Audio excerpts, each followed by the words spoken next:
Hi everyone, welcome back to our marketing model. Let me ask you something. Why do some business boom while others crash even when they sell the same product? Think about Zomato versus Swiggy or Ola versus Uber. They are in the same business, same cities, same customers, yet the way they compete is completely different. That's why what we are exploring today, how competition works, how to study your competitors, and how to use the knowledge to grow smarter as a marketing. Let's get into it. Competitive forces, Porter's five forces. Let's talk about the competitive forces. 1980, a Harvard professor named Michael Porter introduced a model to help us understand why same industries are more competitive than others. It's called Porter's five forces. This framework helps you answer one simple but powerful question: how attractive is this industry to do business in? Let's go through each forces with life examples. The first one is rivalry among existing competitors. When there are many players fighting for the same customers, rivalry is intense. Example, in the Indian food delivery space, Zomato and Swiggy are locked in a daily battle. They compete on delivery speed, discounts, loyalty programs, even app designs. In such cases, business must innovate constantly or risk falling behind. The next one is threat of new entrants. This is about how easy it is for a new company to enter the market. Example, a few years ago, dozens of edtech startup popped up in India because the barriers to entry was low. Just content tech and a few teachers, but entering the aviation or telecom industry, that's a different story. It requires massive capital, licenses, and infrastructure. That's why few years new players enter. Next one is bargaining power of buyers. If your customers have too many options, they hold the power. Example, imagine you are buying a phone. You compare prices on Amazon, Flipkart, Chroma, and even offline stores. Because of this, companies can't overprice or ignore customer needs. The buyer controls the game. The next one is bargaining power of suppliers. Suppliers can also hold power, especially if they are few in numbers. Example, think of semiconductor chip manufacturers. Brands like Apple, Samsung, Xiaomi rely on a handful of global chip makers. If supply is short, prices go up and brands suffer. And the next one is threat of substitutes. This forces ask, can customers switch to something completely different? Example, if a customer stops drinking Pepsi and starts drinking tender coconut water or fruit juice, that's a substitute. So it's not just direct competitor, substitutes matter too. So these are the Porter five forces model. This tool helps you analyze how tough or easy it is to compete in any industry. If all the forces are strong, it's a tough battlefield. If they are weak, it's a business opportunity waiting to happen. Up next is industry dynamics. Imagine this, you are the CEO of Nokia. In 2007, you dominate the global mobile phone industry, but within a few years, your market disappears. Why? Because the industry dynamics changed, technology evolved, smartphones took over, and customer preferences shifted overnight. Business is never static. Industry change, market changes, competitors changes. In this session, we all explore two important concepts, that is industry dynamics. How industry evolve over time, the types of market competition, how business compete with each other in different environment. Let's begin. Industry dynamics refers to the changes and movements that occurs in an industry over time. These changes could be technological advancements, new competitors entering the market, changes in customer behavior, government regulations, global trends, and why it is matters. If companies does not adapt to changing industry dynamics, they risk become irrelevant. Example, mobile phones, Nokia and BlackBerry ruled the market until Apple and Android changed the industry with touch screen and apps. Example 2, banking sector. Banks are now competing with fintech companies and digital wallets like Google Pay and Phone Pay, not just other bank. So industry dynamics requires continuous innovation, adaptation and strategy. Let us understand the key factors on industry dynamics. The key factor that drive industry dynamics, let's look at the main forces that create industry level changes. Technological change. New technologies can disrupt existing businesses and create new opportunities. Example, the smartphone disrupted multiple industries, cameras, music players, GPS device, even alarm clocks. Kodak failed to adapt to digital photography and lost market leadership. Next one, customer preferences. When customer change their buying habits, the industry must respond. Example, in the food industry, there is now a growing demand for healthy, organic, and plant-based food. Fast food chains are introducing vegan burgers and healthier menu option. And the next one is new entrants and startups.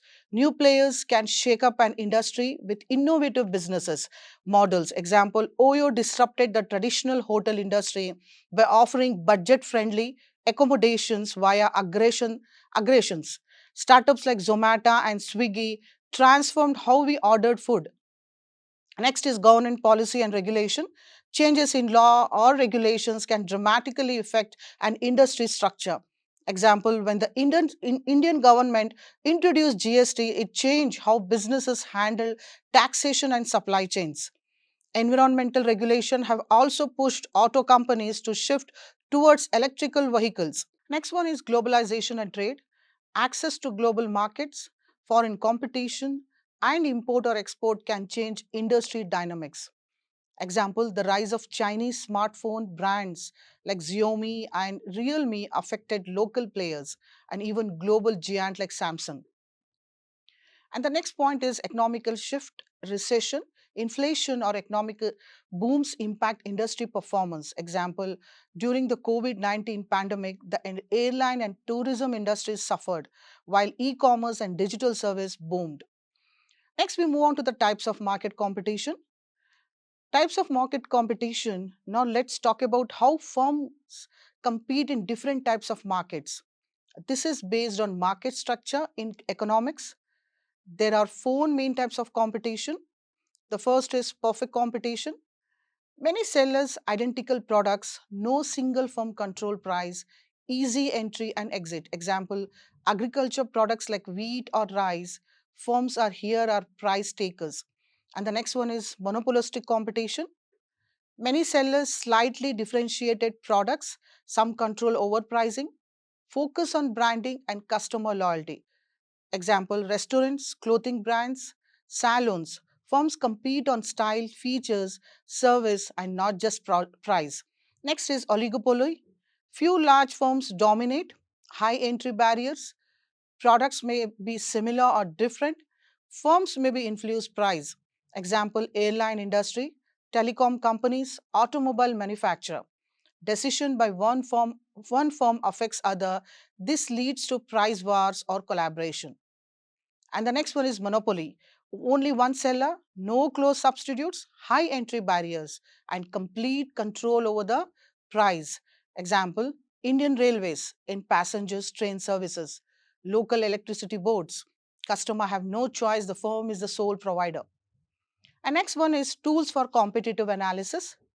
In today's business world, knowing your competition is not a luxury, it is a survival skill.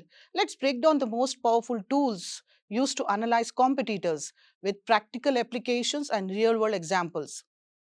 And first one is SWOT analysis. SWOT stands for strength, weaknesses, opportunities, threats.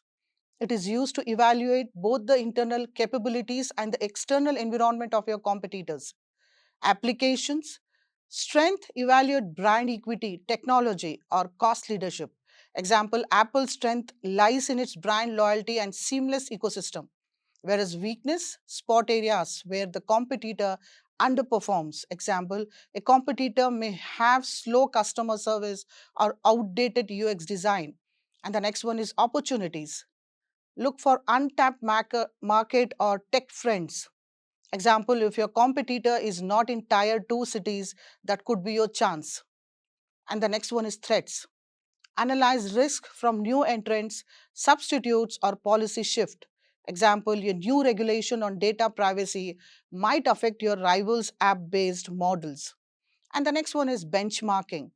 Benchmarking compares your company's performance, process, and stand against those of competitors or industry leaders. Application, identify best practice in areas like logistics, customer support, or pricing. Track metrics such as revenue growth, churn rate, or product delivery time. Example, if Zomato benchmark itself against Swiggy delivery time and find its lag by 15 minutes, it can rework logistics to gain a competitive edge. And the next one is competitor profiling. This involves developing detailed profiles of competitor based on their objectives, strategies, strength and weaknesses. The application understand how competitor position themselves in the market, anticipate how they will react to your marketing campaigns or new launches. Example, profiling Tesla helps legacy automakers understand not just the product but also Tesla mission, innovation focus, and Elon Musk influence on branding. And the next one is market share analysis.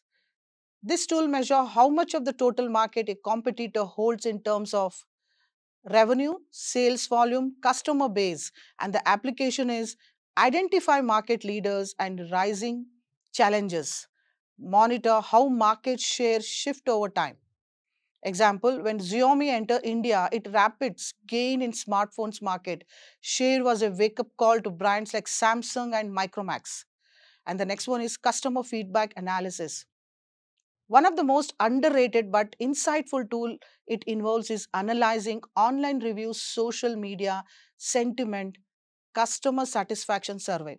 The application is understand customer perceptions and pain points, spot gaps where your offering can outshine the competition. Example, if review consistently mention poor battery life in your competitor's phone, you can capitalize by highlighting battery performance in your own marketing. Let us move on to the strategies. Competitive strategies of market leaders.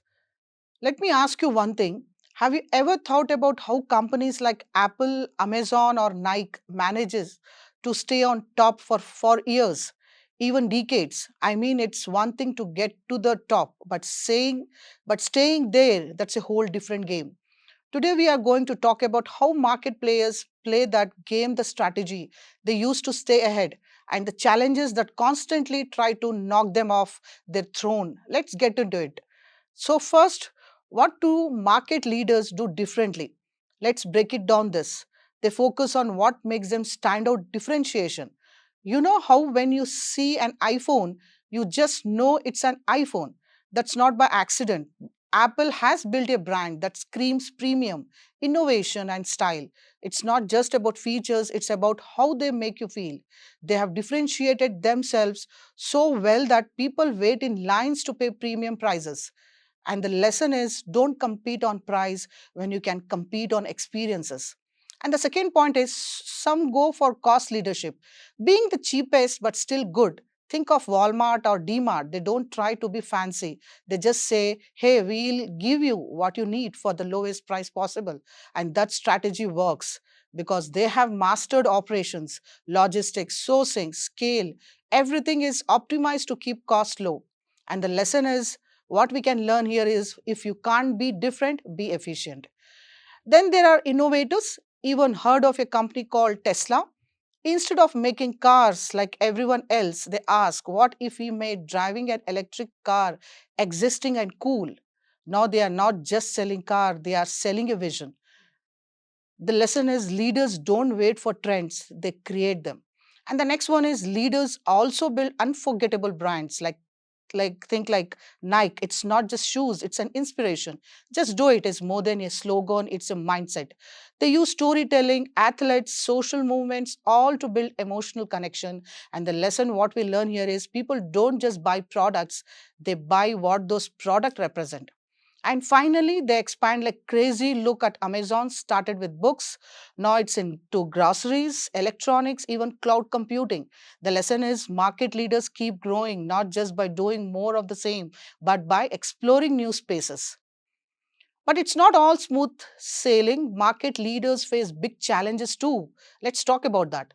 The first challenge is disruptors. You know how Netflix wiped out blockbusters? Yeah, that's what happens when someone creates a whole new way of solving a problem. Big companies can't always move fast enough. The challenge too is market saturation. At some point, there are only so many people you can sell to. Coca Cola is everywhere. So, how do they keep growing? Now they are investing in health drinks, water, even kombucha. The challenge number three is copycats.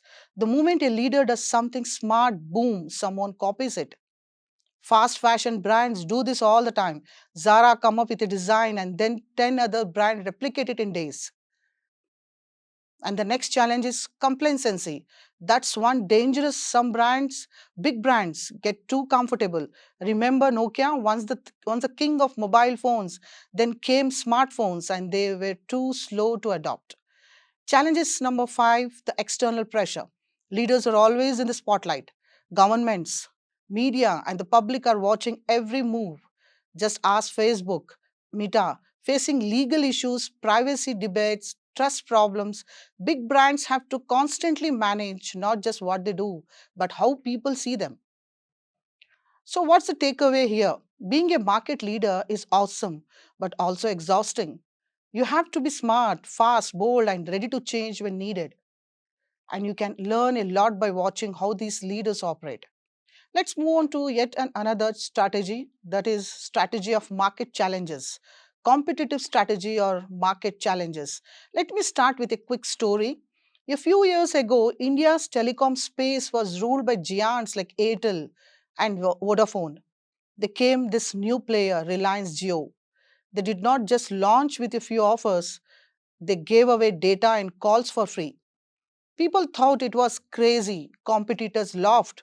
But within month, Jio flipped the entire industry, and today's it is a market leader. That's, my friend, is the power of a market challenges strategy done right. And in today's session, we are driving into exactly that: how brands that are not number one fight hard, think smart, and shake up the status quo. Who is a market challenger here? Let's make this simple. A market challenger is a brand or company that's not at the top, but has the resources, ambition, and strategy to take on the market leader. They are aggressive, innovative, and bold. Think Pepsi versus Coca Cola, Samsung versus Apple, Burger versus McDonald's, Xiaomi versus Samsung. These brands don't settle for second place, they go all in. Now let's understand what are the strategies of market challenges. Challenges strategy, how they take on the leaders. Let's break down the five key strategies used by the challengers to win the market share. The first one is frontal attack, head to head war. This is the most aggressive move, directly attacking the leader by matching their product, pricing, or features. Example: Pepsi and Coke have been at war for decades. Pepsi tries to match Coke on taste, pricing, and even launches ad campaigns directly mocking them. When to use this? When the challengers has similar or better resources and want to dominate the same target market. But remember, it's a costly strategy. You have to be ready to fight fire with fire. And the next one is flanking attack. Find the leader weak point. Instead of attacking directly, the challenger looks for underserved segments, ignored geographies, or niche market. Example: Xiaomi did not go after Apple or Samsung premium buyers at first. They targeted budget conscious users in India with features, rich phones, and affordable prices, and it worked. When to use this strategy? When you spot a market gap that the leader is not paying attention to. Great for smaller brands that want to grow fast without going broke. And the next one is bypass strategy. Change the game completely. This one is sneaky genius. Challengers avoid the main battlefield and enter through new technologies, platforms, or business models. Example: Zoom was not a big player like Cisco or Microsoft, but during COVID, it took over because it was simple, easy, and perfect for remote users. It bypassed the old corporate systems and focused on usability. And when to use this strategy? When you can innovate or disrupt with something totally fresh. Think of it as playing a different spot while others are still warming up. And the next one is guerrilla strategy. Be loud, fast, and unpredictable. This is about small scale attack, smart marketing stunts, and bold moves that catch attention without burning a big budget.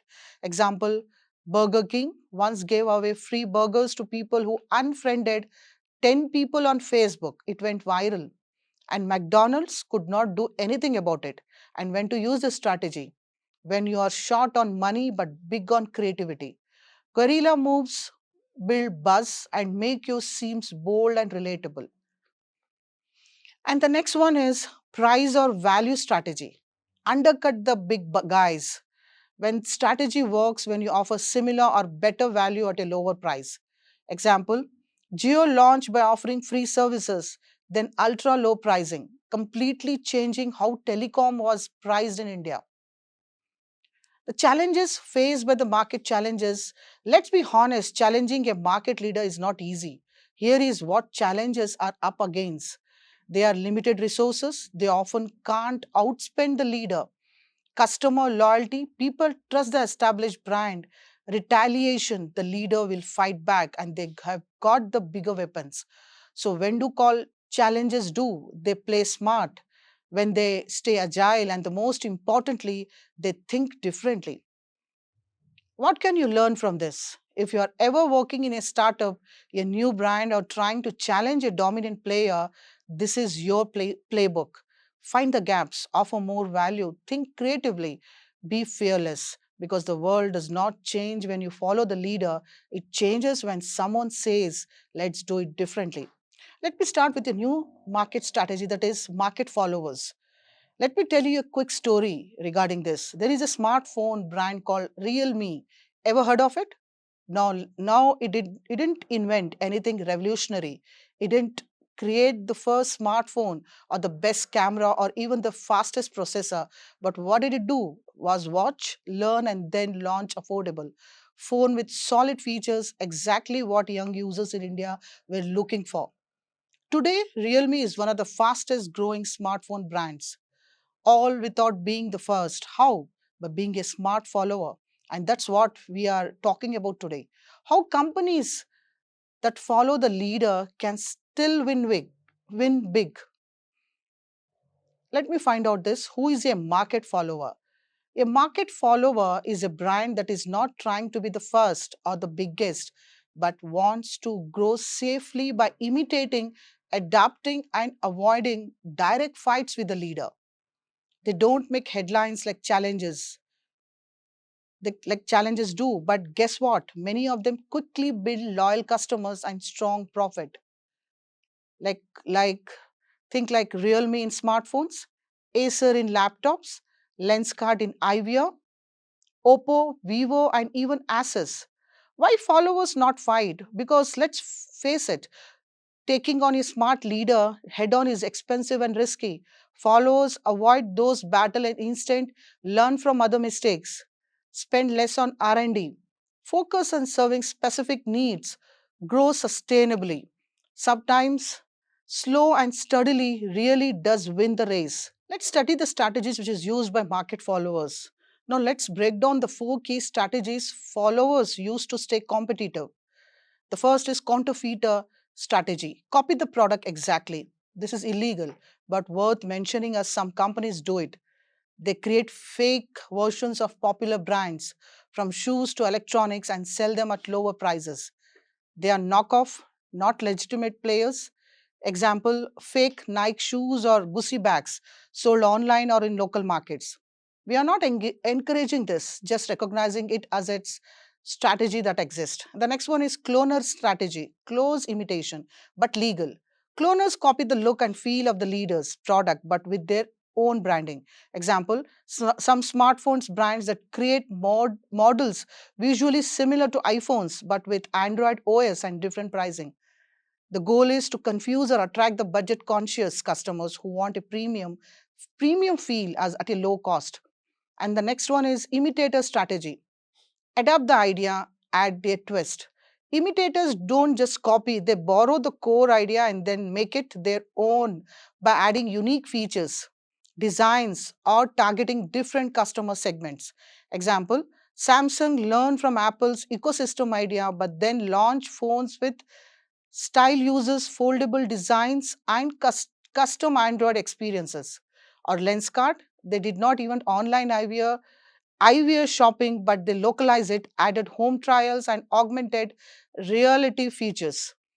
This is a smart, safe, and often profitable approach. And the next one is adapter strategy. Improve and innovate adapters, take an existing idea and make it better for a specific market. Example, Toyota did not invent the car, but it redefined reliability and fuel efficiency in the 80s and 90s. Or Oppo and Vivo, they added high megapixel front cameras when they saw a selfie trend rising. Suddenly, they were the selfie phone brands. Adapters innovate within limits. They stay close to the leader but find their own edge. Why this work being a market follower allow companies to enter market with lower risk, avoid massive R&D cost, learn from the mistakes of others, target underserved segments, and let's not forget many companies started as followers and later become leaders. This challenges for market followers, but it's not always easy. Followers face brand trust issues. Customer may still prefer the original. Limited differentiation, hard to stand out. Price pressure, often forced to compete on low margins. Legal risk if the imitation crosses into copyrights or trademark issues. So while following is safer, it's always required precision, strategies, and smart execution. Now let's wrap up this.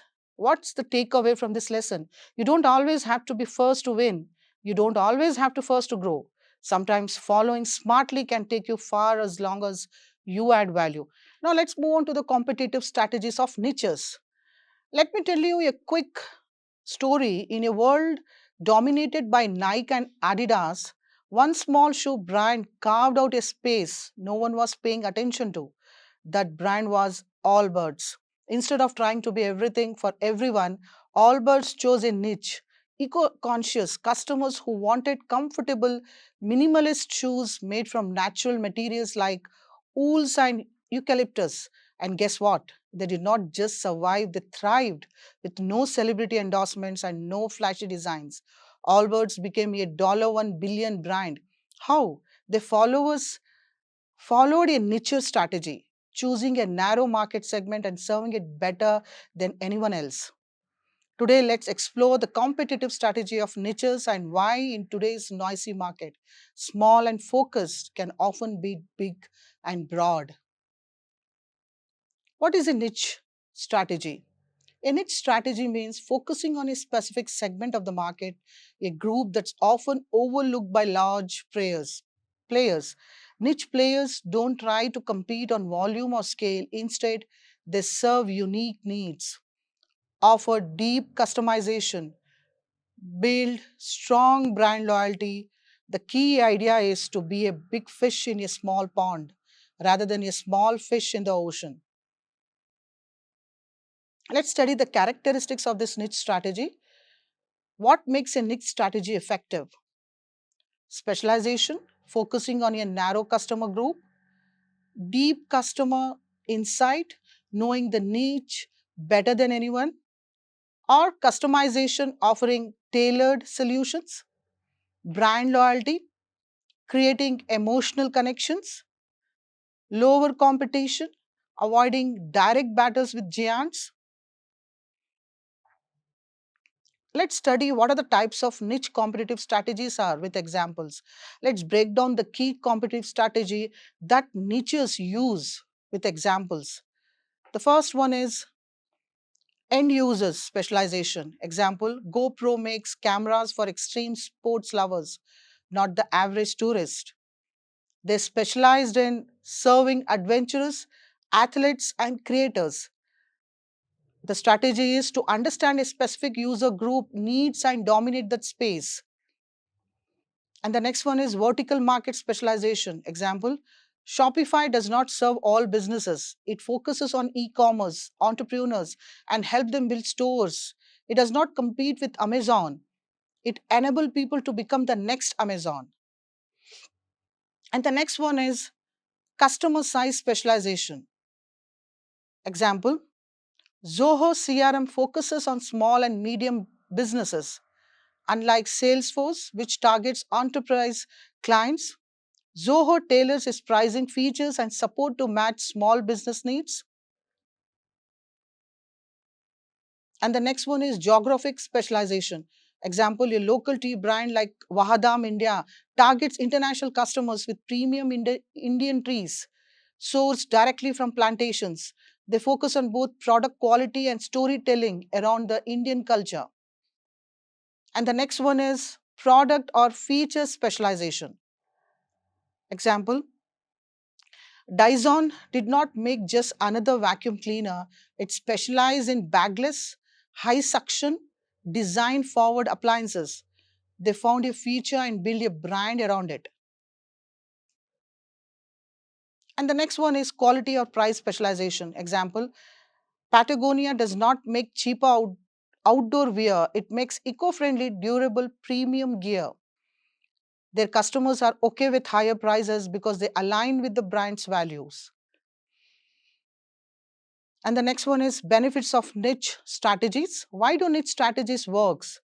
They work for less direct competition, higher customer loyalty, clear brand identity, easier to become an expert or leader in a segment, often more profitable per customers. And next one is risk for niches. But nicing is not without risk. The niche might shrink. A large competitors may enter your space. Customers may change preferences. So niches must constantly innovate and stay in tune with their audiences. To wrap up this and takeaway is niches don't try to win the whole market. They aim to win hearts in one corner of it. They know their customers deeply. They serve them better than anyone else. And doing so, they build loyalty. Differentiation and growth, whether it's Allbirds, GoPro, or your local organic soap brand, niches prove that focus is power.